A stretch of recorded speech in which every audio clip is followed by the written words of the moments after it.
हज़रत मोहम्मद सल्लल्लाहु अलैहि वसल्लम जेका मदीने जी पहिरीं रियासत जो जेको बुनियाद रखियो, उन रियासत जो जेको मीसाक मदीना लिखियो, जेको पहिरियों सोशल कॉन्ट्रैक्ट आहे इंसानी दुनिया जो, उन मीसाक मदीने जा 56 पॉइंट्स आहिनि।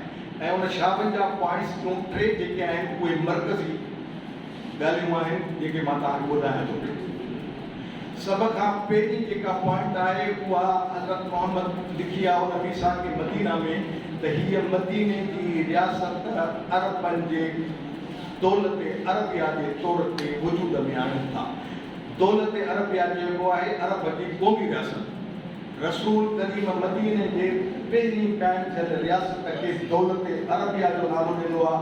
हीअ बदकिस्मती आहे त असां वटि मज़हब जिन जे वर चढ़ियल आहे ऐं जेके मज़हब जा दावेदार आहिनि उहे इन इहा वॾी हक़ीक़त खे इंसाननि खां लिकाईंदा आया आहिनि ऐं उहे माण्हुनि खे इहो ॿुधाईंदा आया आहिनि त रसूल करीम मदीने में पहिरीं मज़हबी रियासत जो बुनियादु विधो।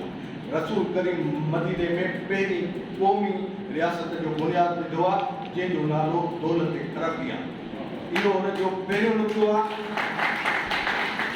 ऐं उन रियासत जो मीसाक मदीना जो जेको ॿियो नुक़्तो आहे त हिन जेका ममलकत वजूद में आणियूं था पिया, उन सां असां मिलत वाहिदा बुनियाद में था आणियूं पिया।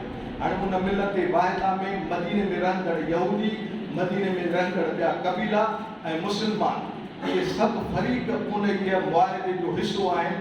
ऐं रसूल करीम उन्हनि सभिनी खे उम्मत वाहिदा सॼो आहे, यानी रसूल करीम आला इंसानियत जी तशकील कई आहे ऐं हिकिड़ी वॾी क़ौम जी तशकील कई आहे ऐं उनजो बुनियादु विधो आहे।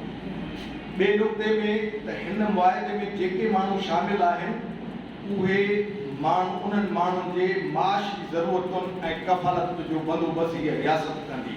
इहो रसूलुल्लाह सल्लल्लाहु अलैहि वसल्लम जे सोशल प्रोग्राम उन पंहिंजी रियासत जे माण्हुनि खे ॾिनो आहे। टियों नुक़्तो इहो ॾिनो आहे त जेके बि हिन मुआहिदे में माण्हू शामिल आहिनि उहे पंहिंजे पंहिंजे मज़हबनि ते क़ाइमु रहण ऐं उन्हनि खे पंहिंजे मज़हबनि जे मुताबिक़ रस्मूं ऐं इबादतूं सर अंजाम ॾियण जी मुकमिल आज़ादी हासिलु हूंदी। इहो उनजो टियों नुक़्तो आहे। बाक़ी जेके बि 53 शिकूं आहिनि इन्हनि टिनी नुक़्तनि जो तफ़सील आहिनि ऐं सॼो मीसाक मदीना हिन सां भरियल आहे। दोस्तो, इहे शयूं 1400 साल अॻु में रसूल करीम इंसानियत खे तय करे ॾेई वियो आहे, इंसानियत खे विरसो बणाए ॾेई वियो आहे ऐं इंसानियत इन्हनि पेचरनि ते, इन्हनि उसूलनि ते, इन्हनि नुक़्तनि ते पंहिंजो उसूल जारी रखियो आहे। इंसानियत जॾहिं बि कंहिं वॾी जंगाड़ मां निकिती आहे ऐं वॾनि तसादुमनि मां निकिती आहे त उन जो हल इंसानियत खे इहो नज़र आयो आहे।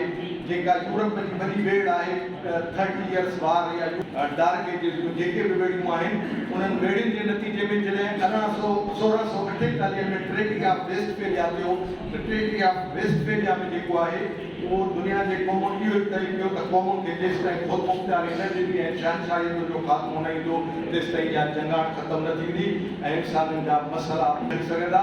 ऐं उन बुनियाद ते जेको आहे उहो पहिरियों फ़ैसिलो क़ौमुनि जो ख़ुदि अख़्तियारी जो ट्रेटी ऑफ वेस्टफेलिया में कयो वियो। जंग जे ख़ात्मे ते लीग ऑफ नेशंस जो बुनियादु विझी करे क़ौमुनि जे ख़ुदि अख़्तियारीअ खे जेको आहे उनजो बुनियादु बणाए वियो। इहा पहिरीं आलमगीर जंग जे ख़ात्मे ते ऐं ॿी आलमगीर जंग जेका लॻी ऐं जंहिंजो ख़ात्मो 1945 में थियो त उन वक़्त में यूनाइटेड नेशंस जो बुनियादु विझी करे क़ौमी ख़ुदि अख़्तियारी खे जेको आहे उहो बुनियादु बणाए वियो। त इहे सभु इंसानी मसइला जेके शयूं रसूल करीम 1400 साल अॻु में इंसानियत जे लाइ मुतयन करे वियो हो, उन्हनि जी रोशनीअ में इहे इंसाननि जा मसइला हल थींदा आया आहिनि।